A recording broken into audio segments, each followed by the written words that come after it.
Hello students, जैसा कि आप जानते हैं कि आज हम एक western philosopher doctor Maria Montessori के बारे में विस्तार पूर्वक जानेंगे।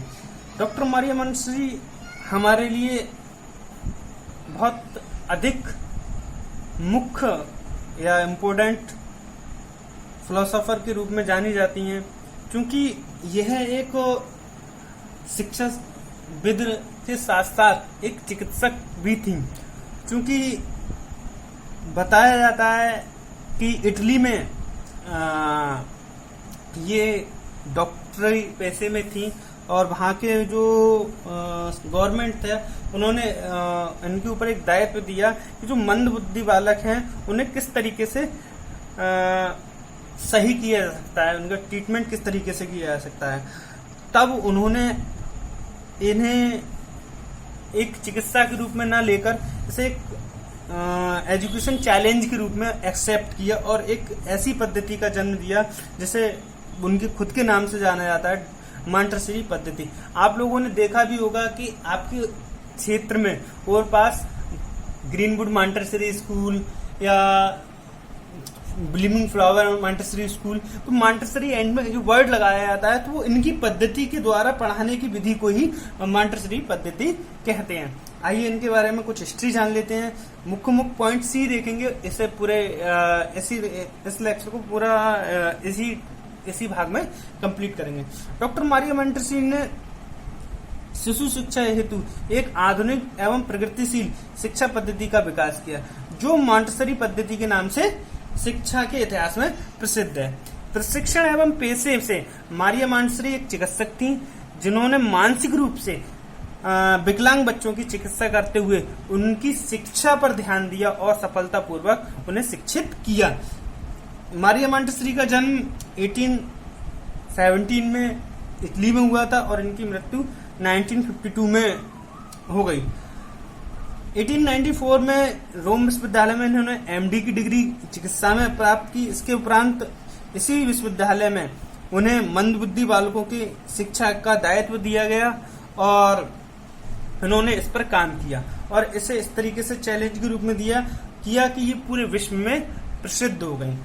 ये 1939 में यानी 1939 में भारत आई मारिया मॉन्टेसरी पद्धति के संदर्भ में इन्होंने व्याख्यान दिया। अहमदाबाद और मद्रास में इन्होंने मॉन्टेसरी पद्धति का प्रशिक्षण भी दिया।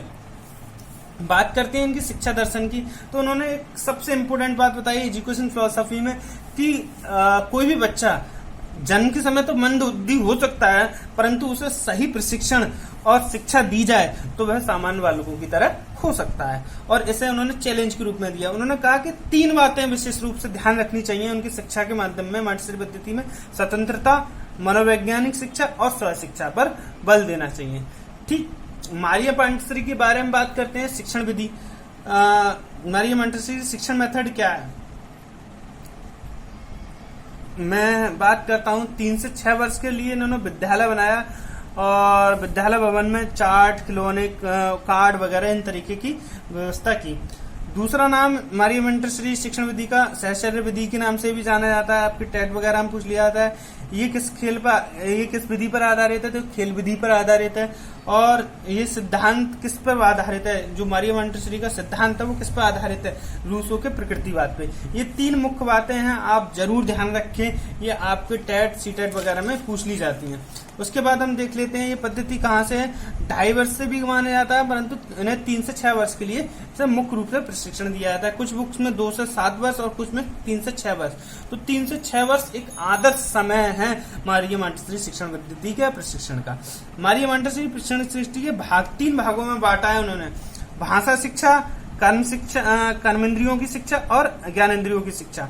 तो उन्होंने कहा है कि भाई जो भाषा शिक्षा है सबसे इम्पोर्टेंट है। उन्होंने कहा भाषा जब शिक्षा दी जाती है, क्योंकि कोई भी बच्चा स्टूडेंट्स है उसे सिखाने के लिए सबसे इम्पोर्टेंट चीज क्या होती है? पहले लिखना सिखाया जाए, फिर पढ़ना। याद रखना, ये लिखने पर बल देती है, पहले लिखाना जाना सिखाया जाए और फिर पढ़ना। और परंतु जब हम फ्रॉवेल के बारे में पढ़ते हैं, फ्रेडरिक फ्रॉवेल जो हमने कहा है 2 शिक्षण पद्धतियां हैं, मॉन्टेसरी पद्धति और फ्रॉबल पद्धति। तो फ्रॉबल पद्धति में पहले वो पढ़ना कहते हैं, फिर लिखना, और मॉन्टेसरी कहती है लिखना पहले सिखाओ बच्चों को और पढ़ना बाद को सिखाओ। इस तरीके के क्वेश्चन पूछ लिए जाते हैं। इंपोर्टेंट टॉपिक है। और भाषण की शिक्षा में क्या है, उच्चारण करने में पहले कठिनाई है, इसलिए उसे लिखना सिखाया जाना चाहिए। कर्म इंद्रियों की शिक्षा के लिए करके सिखाने पर बल दिया जाना और क्रियाएं करानी चाहिए। और ज्ञानेंद्रियों के लिए उसे स्वतंत्र छोड़ देना चाहिए, वो कुछ ना कुछ स्वयं से जरूर सीखेगा, छुएगा, खेलेगा, पढ़ेगा, तो देखेगा तो कुछ ना कुछ सीखेगा ही। तो ये उनकी शिक्षण पद्धति के भाग हैं। क्लियर। अब इनके बारे में बात कर लेते हैं। मॉन्टेसरी शिक्षण पद्धति की विशेषताएं, कैरेक्टरिस्टिक ऑफ मॉन्टेसरी मेथड। तो इन्होंने कहा है कि भाई एक तो बाल भवन होना चाहिए, भाषा प्रशिक्षण होना चाहिए, मनोवैज्ञानिक शिक्षा विधि पर बल देना चाहिए, क्रिया विधि यानी कि प्रशिक्षण पर बल देना चाहिए, उसके बाद करके सीखने पर बल देना चाहिए। कोई ऐसा इम्पोर्टेंट बात नहीं है, अपने नाम से ही स्पष्ट हो रहे हैं। बाल खेल, यहाँ पर बाल खेल पद्धति पर ज्यादा बल देना चाहिए। बाल खेल मतलब क्या है, जैसे आप लोग देखते हैं जब बाल भवन की निर्माण होता है मॉन्टेसरी पद्धति में, तो देखते हैं कि चारों तरफ पेंटिंग बनी होती है। खेल पद्धति के नाम सांप सीढ़ी का खेल बना हुआ होता है, गिनती होती है खाने में। तो इस तरीके से बाल खेल बनाए जाए जो उसके मतलब पढ़ाई से संबंधित हो। ज्ञानेंद्रियों कर्म इंद्रियों का प्रशिक्षण किया जाए, स्वतंत्रता पर बल दिया जाए, मानसिक व शारीरिक विकास किया जाए। बच्चों को मॉन्टेसरी पद्धति में ध्यान रखना, जो पूरी तरीके से मॉन्टेसरी पद्धति के द्वारा शिक्षा देते हैं वो स्टूडेंट्स की खाने पीने की भी व्यवस्था अपने कॉलेज से, अपने स्कूल से ही करते हैं, स्कूल से। अब वैज्ञानिक पद्धति है। क्लियर। इनके पाठ्यक्रम में क्या, व्यवहारिक जीवन का विज्ञान होना चाहिए, भाषा पर बल देना चाहिए, विज्ञान और गणित सिखाने चाहिए और कला पर ज्यादा बल देना चाहिए। शिक्षण विधियां कौन कौन सी हैं, ज्ञानेंद्रियों की प्रशिक्षण विधि और कर्मेंद्रियों की प्रशिक्षण विधि और खेल विधि। ठीक है। और यहाँ पे शिक्षक केवल डायरेक्शन करता है, कोई इम्पोर्टेंट रोल नहीं है, बस केवल डायरेक्शन करेगा। और छात्र क्या है, अबोध है, यानी कि उसे कुछ नहीं पता है। तो 3 साल का बच्चा क्या जानता है, तो उसे बस अपनी चीजों को सिखाना है। बाल भवन किस तरीके का है, ध्यान रखना। बाल भवन में विभिन्न वस्तुएं हैं, जैसे धन, बेलनाकार वस्तुएं व रंग बिरंगी टिक्कियां वगैरह जैसे खेलने की, और अक्षरों के भेद करने वाले उपकरण और प्रकृति वातावरण यानी प्रकृति के वातावरण में शिक्षा को देना अत्यंत आवश्यक है। तो और लास्ट है अनुशासन। उन्होंने कहा कि जो मॉन्टेसरी शिक्षण पद्धति है वो स्वतंत्रता पर बल देती है। अनुशासन इस तरीके का ना हो कि उसे दमनकारी अनुशासन कहा जाए कि डांटना वो करना, उसे स्वतंत्र छोड़ दो, बच्चों को खेलने दो, खेलेगा तभी उसकी ज्ञानेंद्रियां और कर्मेंद्रियों का प्रशिक्षण होगा और हष्ट पुष्ट होगा। Thank you very much.